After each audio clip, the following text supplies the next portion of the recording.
Hey guys, what is up? Long time no see. This is H.E-X Studios. Today we got a very special video. We're going to be reacting to the Honkai Star Rail concert animated commercial filming in progress for their second anniversary concert. This time, Hoyoverse have gone for a photo shoot themed commercial animated video for their concert that I'm really excited to get into and break down. My name is H.E-X Studios. I have been a cosplay photographer for 8 years now. Of course, part of that has also been shooting a ton of Hoyoverse stuff, Genshin Impact, Zenizone Zero, and of course Honkai Star Rail. So I know a little bit about taking photos, and also stuff that goes to cosplay and sort of the bits and pieces that Hoyoverse have been inspired by, what I think, by the cosplay community. So without further ado, let's get into it. I think immediately off the bat we have Acheron, it should be, in wonderful, beautiful concert attire. This actually has nothing to do with photography, but this flower she has up here, this is the same flower that she has usually. That's the same flower as her ultimate icon as well. But any Acheron main could tell you that. Okay, so straight off the bat, obviously kind of like this row of open light bulbs is really great for makeup because it provides very soft lighting. I think what our makeup artist over here is actually putting on, this looks like it's on a brush, so I'm thinking it's either blush or contour. I'm assuming it's kind of pinkish, so it could be blood, but I'm assuming it's contour since this is on Jingyuan, who is a guy. So I'm assuming this is for in Photoshop. In Photoshop, you call it burning when you kind of make bits photo darker. I think it in real life makeup it's called contour. But yeah, burning is what I had in my head. All right, so here's Stell with her. Let's go back a second here. Here's Stell with her camera. This looks like a Fuji style camera. I think I have one actually. I think I have one on my desk. Let me show you. Let me show you. This kind of style camera is very similar to the Fuji I have here. This is actually a compact camera. This is not a DSLR, but they do make DSLRs that are kind of similar shape. This is an X100F. Obviously the DSLR is kind of the same thing, which is a bit bigger, but as you can kind of see, it's got the same kind of same overall design. They're both kind of meant to mimic film cameras of old, but that's kind of cool. What we have here, this looks like it should be a detachable lens, but it's actually kind of hard to say. It's a Super FX by side 2025. Oh, there we go. There's the year, Honkai Star Rail, obviously. So that's all like kind of generic-y sort of stuff. I mean, I kind of just expired my camera's the Fujifilm X100F. This is a Super FX and then a number, so it's kind of a similar-ish naming convention. This is a 16 to 55 millimeter lens. This is probably pre-built. 16 to 55 is a really common lens for that comes with the camera. If it has detachable lens, that's kind of like a very standard focal range. 16 is obviously very wide. 55 is like okay for portraits. 35 again, that sort of range as well. And then we can kind of see 1 to 2.8 to 5.6. Again, this is sort of the aperture. This is a very like standardish aperture range for a stock lens as well. So what kind of happens is that as you get closer to 55 millimeters, your aperture gets limited closer and closer to 5.6. Basically, as you zoom in, you get less of a blurry background. That's like one way to look at it. We also have the diameter of the lens here, which is 58 millimeters. So I want to say it's a fairly small. This is fairly small. You can kind of tell, obviously, from the image itself that it's kind of a small lens. But this is pretty accurate. 58 millimeter. This kind of looks like it could be a 58 millimeter lens. I think it might be a bit on the biggish side, but then I guess for a camera of this sort of size, that's also quite reasonable. So I don't think it's like totally unrealistic. Let me check. Is this a flash or is this a trigger? Just off the top of my head, this looks like a trigger, but I think it flashed in the... Yeah. Okay, so you kind of it's like a flash transition, so I'm assuming the implication is that this is a flash. I know Godox do a flash, kind of like Godox have like a retro range of flashes that's kind of like this, although it kind of looks more like a trigger as well. Or I'll overlay like a comparison between the flash and the trigger. It looks more like a trigger, but the implication is that, especially since Stell's like at the makeup booth, you probably wouldn't have your flashlight set up like your remote flash is set up in this position. So it could also be both because it's Honkai Star Rail. It's like a fictional device thing, but yeah. Anyway, this is like the hot shoe, so it would either be a trigger or a flash that goes up here. I know they can get flashes that are kind of this size, but they're a bit rarer. So okay, let's actually see some photos. Okay, nice. So he's kind of cut suddenly from the makeup. You don't really see him get to the stage that they've set up. But let's go through these photos really quickly, just bit by bit. I love the kind of like jacket just draped over his shoulders. That's such a good look at him, especially with the hat as well. It's just so elegant, you know. Okay, so what I really like about this photo set here is the use of fabric. I think that's probably like one of the first things that stands out to me. And obviously they got this like fantastic fantasy tree going on, like the paintings and everything. But I think the fabric is definitely something I see in a lot of other cosplay photography. Just like the amount of innovative ways you kind of use fabric and drape it. I love how it's like draped over as well. That's like really nice. It's not just like on the table. It's like, you know, it's slouching, it's relaxed, it's to the side. It's very much reflective of Jing Yuan's personality as well, who's like a very laid back general, you know? This second photo, this is typically something you would try and avoid, especially if you have characters who have, or cosplayers who have hair over one eye. Generally, you want to try and get their eye in. I mean, from this angle, it also kind of works. It really depends what you're trying to go for, because it's a bit more mysterious. It's a bit more like aloof. But typically for this kind of photo shoot, for like more of a promotional, probably not the best angle. But because this is a video as well, these photos aren't meant to be seen, or these stills aren't meant to be seen like individually. It kind of just like, that's like kind of what the intention is, to give the idea that, oh, there's so many photos going on from all sorts of different angles that Stell is just like running around doing. So typically as a standalone photo, I wouldn't go for this, but for the vibe of the video, it's like, it's great. Now, of course, we have his slouching over there. Take a little snooze, it's been a long day.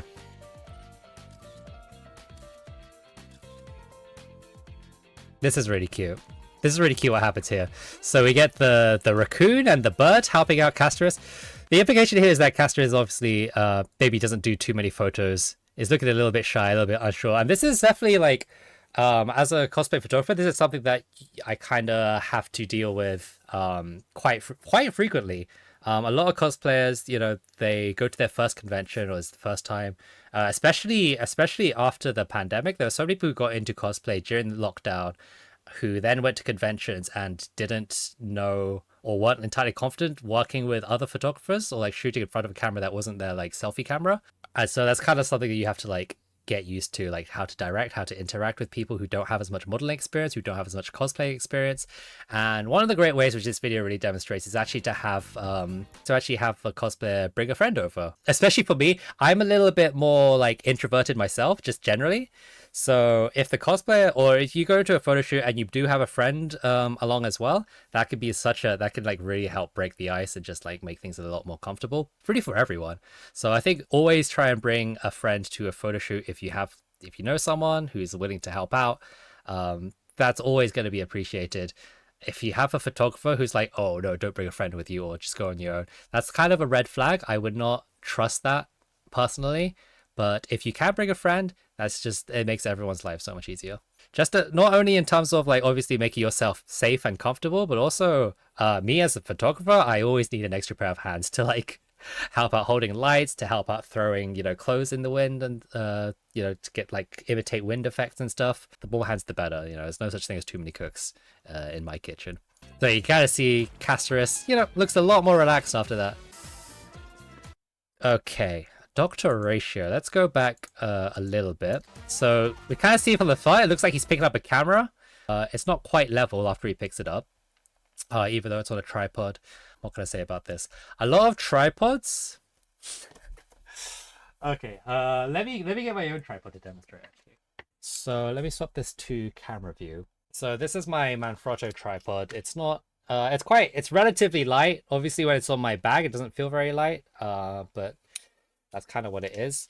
So usually, obviously, if you go tripods, you think they're very steady, they're very stable. But this tripod in particular has a system where you loosen this knob, and then this kind of the plate, I guess, rotates around quite freely.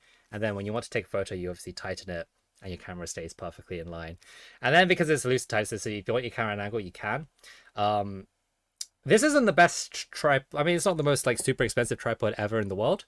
So sometimes what can actually happen if it's like slightly loose, it does kind of like, you know, it drops or something for whatever reason. It can kind of like get stuck in a position where it's not completely level. So obviously in this situation, that's kind of what happened. The tripod's fallen over. It's not quite level when he picks it back up. So when you go back to the video, You can kind of see, oh look, it's at an angle. So that's obviously that's realistic. That's kind of like a no-brainer. But I thought I would put that out there. I also want to take a look at the lights here. We have on the left here, this looks like a rectangular softbox. Obviously, it's not on right now, so it's not a continuous light. We can tell that this is a flash. So we've got a flash on the left. It's a studio environment, so it's probably like not a portable flash. It's probably like a proper flash. There are also continuous lights in this scene, though, here in the bottom right, where we see two of Dr. Ratio's statues being kind of lit up. That's not responsible for a trigger, so that's where the light source of this scene is coming from. So it's a little bit, you got a mix of lighting here.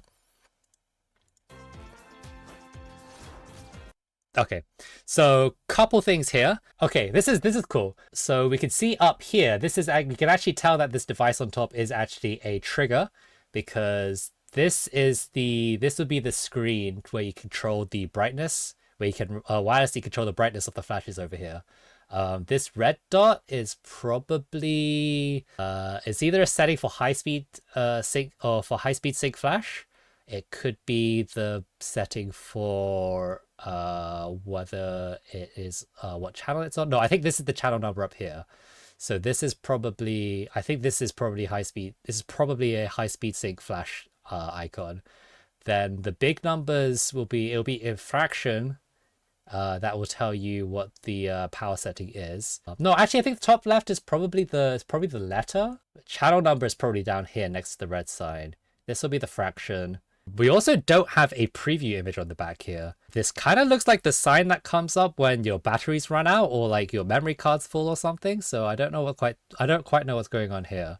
Because usually you can set it so that your camera, you can only see the preview through the viewfinder, but then this would be completely black. So there's something on this screen. This looks like the battery exhausted sign, to be honest, but there we go. Right, the other thing I want to talk about this 1 second, there's like 12 frames of animation we got here. The way that, this is something that I need cosplayers to know about, okay? This is a really important skill for a cosplayer to have, and that's the ability to throw your clothes while also immediately getting into pose, okay? Do you need to be able to plan the way, if you don't have any assistants, right? And this is, again, you don't have to worry about this if you bring a friend over. So this is another good reason you can bring a friend. But what I'm trying to say is you need to be able to know how to throw your costume in a way while also getting to the pose. So Dr. Ratio here, he's throwing the tailcoat of his jacket out while holding the book up as well. So he's like kind of done it in an arc. The tailcoat comes out, the hand is in position. It's perfect. And then Stell, with the amazing timing, just press the button. Normally, ideally, you would have like a super fast flash and you'd be able to like burst fire a bit, but depending on your flash's recharge speed, that's not always possible. My one, I typically don't do that. I just kind of shoot and pray. But yeah, that's how you would normally do it. Again, really important skill to be able to do if you're a cosplayer in a photo shoot is to be able to throw your clothes and get into pose in one single movement. So Dr. Ratio is killing it here.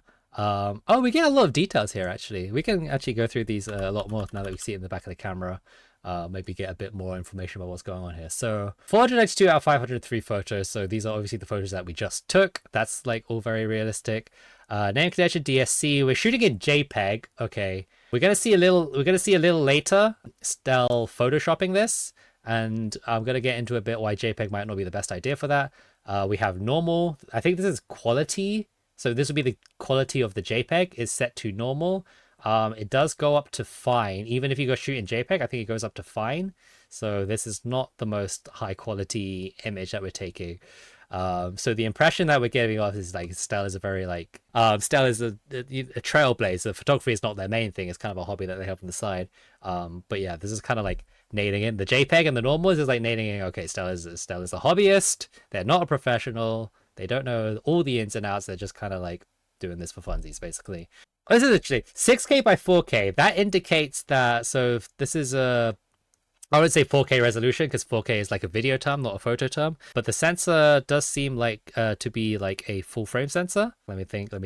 No, I think APS-C does up to 4000 resolution as well. But yeah, definitely a mirrorless camera of some description at the very least. If we're going at 6048 by 4024. I don't actually know any cameras that have like 4000 and is a bit weird. 6000 and is a bit It seems to me a bit weird, but some cameras might do that. I shoot with a Sony mainly. Mine does exactly 6000 by 4000, which is why I think it's a bit strange. So 4024, I'm like, why is there an extra 24 pixels? But that might just be me. Obviously, it could vary from manufacturer to manufacturer, and this is a fictional camera anyway. We can also tell, I think, yeah, this camera has a flip out screen because you can see the hinges here on the left. So this camera screen will actually flip out, you know, if they wanted to draw that for whatever reason. Let's go through some of these photos. So as I say, we have the light coming from the left and we have the light from the right. Because of the shadows on Dr. Ratio's clothes, I'm inclined to think the flash on the left is coming from a bit further behind. Actually, that doesn't quite line up either because the statue also is also shaded, has shadows on the left hand side. So maybe what does that mean? I think okay, so the flash that we saw earlier, the softbox flash, that must be more like a fill flash. So that's probably at a lower power, whereas the main light, I mean, we have like some continuous lighting up this statue, but we also should have a flash up here as well. There's lots of ways you can like break down the lighting, but I think the light on the left is definitely a fill flash. Then we have a key light on the right, another light to illuminate some of the prop elements, and that's kind of what's going on. Let's look at some of these other ones. This is cool too. This is cool too. This is actually something. Okay, so this is kind of a lighting style that I've seen mainly on Xiao Hongshu. This is for like a lot of like dramatic, more like action based or like very dynamic, like actiony sort of characters. You see this less for like the sort of like more magical girl stuff, unless it's like Madoka or something like kind of like the magical girl but dark sort of thing. And that is basically you have your key or your brightest light. I don't even know if you call it the key light. You have your brightest light off the face of your subject, so you can see the bright lights, the highlights are kind of coming off the nose, the side of the face, arms. And fan artists actually know exactly what I'm talking about, because fan artists do this lighting stuff like naturally all the time. But like when you learn photography, this is not how you're taught to do photos. But I think this is something that people kind of like pick up on. So your main light is actually, usually it would be here lighting up the face, but it's actually off to the side for this photo. This light here is a little bit darker, so that's why it's more dramatic. And then you would also have like maybe another rim light somewhere. There's kind of a bit here by the curtain, so there could be something going on there. But yeah, that is this is definitely like a very I see this sort of lighting setup more in Chinese or like Chinese conventions than I do in the UK and America. Let's go through this one. This one we can see a bit more of the lights going on. So yeah, so this light in the corner here kind of seems a bit far away, but this is probably our fill light, and then these two are kind of just pointed at the props or this kind of statue down here. This is very cool. This is very nice. We have Dr. Ratio obviously placed in the lower third of this photo. There's kind of like we kind of got like a triangle shape going on between Ratio's pose, the statue, and then maybe like this pillar that's been like lit up very deliberately. So we kind of have like a triangle here going on. Ratio is on the left-hand third of the image. You know, it's nice. This one, we got parallel lines going on between him and the photo and the statue of him. Kind of makes sense for Dr. Ratio. Not much else to say about lighting that I've already said. So let's go on. Okay, yeah. I mean, I could only dream of having like a production team this big. There's like what, 1, 2, 3, 4. There's like 5 people in the background right now. I could only dream of having a photo team that big. We're getting there. But man, this is goals. All right, Herta. I really love this frame motif. And obviously this is something that comes across like Herta's entire this is like a really defining part of Herta, right? Because one of the first instances you meet Herta is like a painting. You meet her as a painting first, I think, or like it's either as a painting first or like at the same time as you meet her, you see her in a painting as well. So her being this kind of like picture of beauty, this like very painterly porcelain doll artistic figure is like inbuilt as part of a character from the very beginning. But using frames as like a photo prop instead, as opposed to like an artwork just being framed, but like a frame as a photo prop, that's something I see in a lot of like conceptual photography and obviously in cosplay photography as well. I think Mitt Mit02BK was one of the first photographers I saw who used frames as part of their photos, and I've experimented with it a little bit as well. But yeah, I think this is really beautiful. Obviously, we have like the cloths, the fabrics, the ribbons all over the place. It's like this is beautiful. Let's see. Yeah, lighting wise, this is great too. We have some of these like rainbowy effects coming through as well. This could be achieved. It was a big photography trend to kind of use prisms, like glass prisms, like over your camera lens to kind of achieve this effect.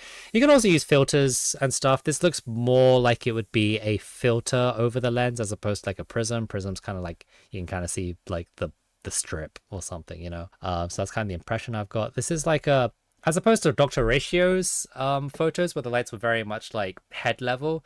This lighting is obviously coming from above, so that implies like maybe a C stand or something that's coming up here where the light's coming down from. And probably where the rest of the fabric's like tied to around there as well. I think we do actually see, yeah. So we see Kylus actually on top of like this is like a proper like stage lighting thing. This is like something I'm definitely not as used to, working like a really elaborate studio like this. Most of the studios I get to shoot, especially the ones in London, are kind of just like converted warehouse space. Not as many have like these big like ceiling hung setups though. What else do we have here? This is kind of cool. This is a big white foam board. This helps bounce light. Usually it has a reversible black side in case you don't want any reflections coming off here, but it helps you be a little bit more like economic with your actual lights, I guess. I guess that's one way to look at it. These are beauty dishes. I think these are beauty dishes. These are obviously umbrellas. Parabolic umbrellas. Beauty dishes kind of give a lot more. I think the fall off is probably a bit like a more extreme. So the further you are away from this, the faster light drops off. You know, it's kind of like a ring light. If you get too far away from a ring light, then suddenly the light doesn't go as far. But also when you do get close, they've used a lot for like makeup shoots because of the quality of the light is very flattering. So for a character like Herta, that does make sense. But obviously there's all sorts of lights going around as well, so it's hard to say.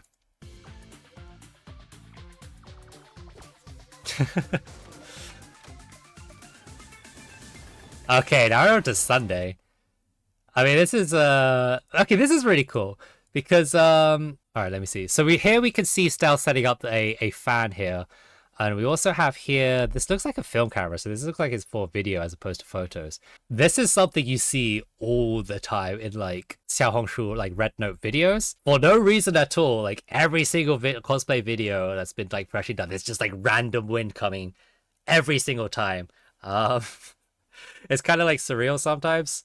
Like, obviously it looks cool, it's nice to have a little bit more motion going on, but I think they almost overdo it on Red Note sometimes. But again, for like short 15-30 second videos that you just kind of want to have as much impact as possible in like a very short time, like realism be damned. And obviously it's cosplay, so realism goes out the window to begin with, but yeah. So there goes the wind. We kind of see Sunday struggling a little bit at first. That's kind of like a very realistic situation as well. The wind kind of goes all over the place to begin with, and you do need to like work a little bit to get it in the right place. But I think this is like a really endearing video of Sunday.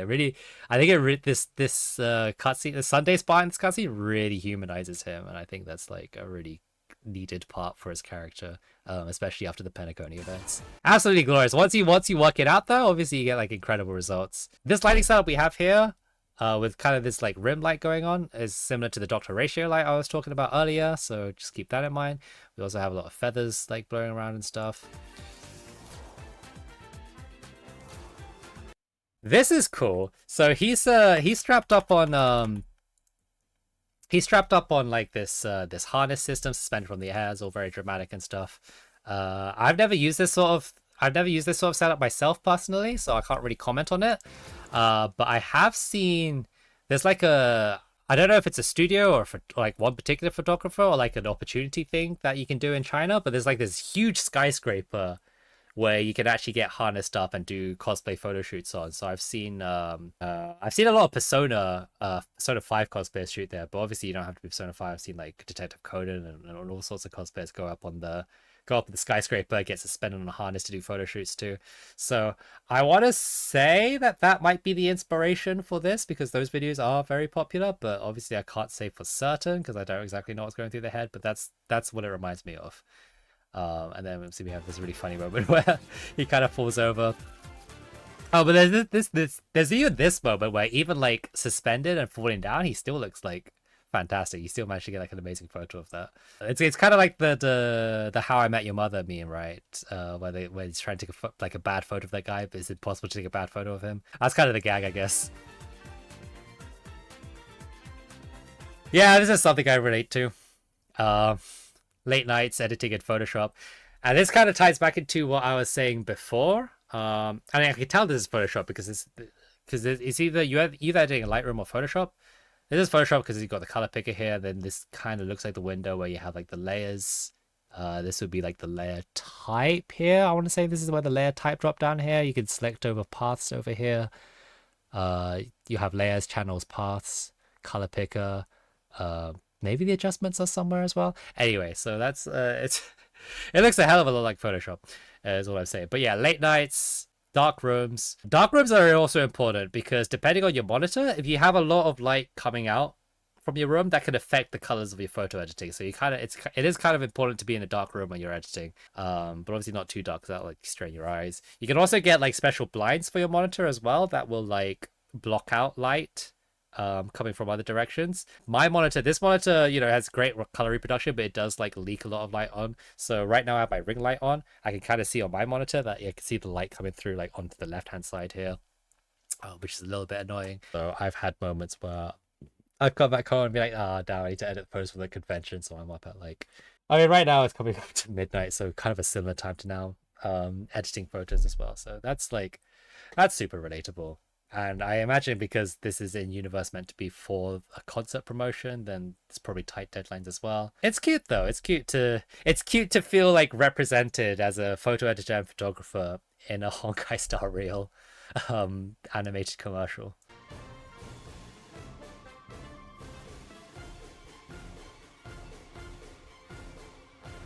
And then the ending. Nice transition into the actual renders of the art.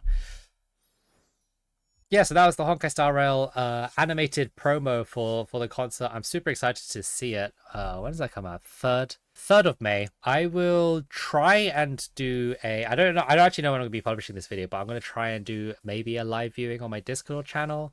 I'll drop a link to that below in the description if you guys want to tag along. Yeah, I mean, a huge thanks to Hoyoverse actually for making such a cool video for the cosplayers and the cosplay photographers. I'm sure we'll both get like a lot out of this. If you're a cosplayer as well and you notice little bits of that, or think there's like little bits of that apply to how you look at the game or you look at characters, then definitely leave a comment below. I'd love to hear you guys' perspective on it as well. That was a pretty technical. That was a pretty nerdy video. This is probably the nerdiest video I've ever made. But it's nice to just be able to. I get why people do this now. It's just nice to be able to share wisdom and experience into like random kind of unrelated. Why is my camera good first? Thank you. It's nice to be able to share your experience and expertise in just like random bits of video game stuff. So. This has been H.E-X Studios once again. Thank you so much for watching. If you like cosplay photography, behind the scenes, editing tips, tricks, whatever, subscribe to the channel, drop a like, and I'll see you guys next time. Hopefully to see the concert. So take it easy and have a good night, day, whatever it is for you.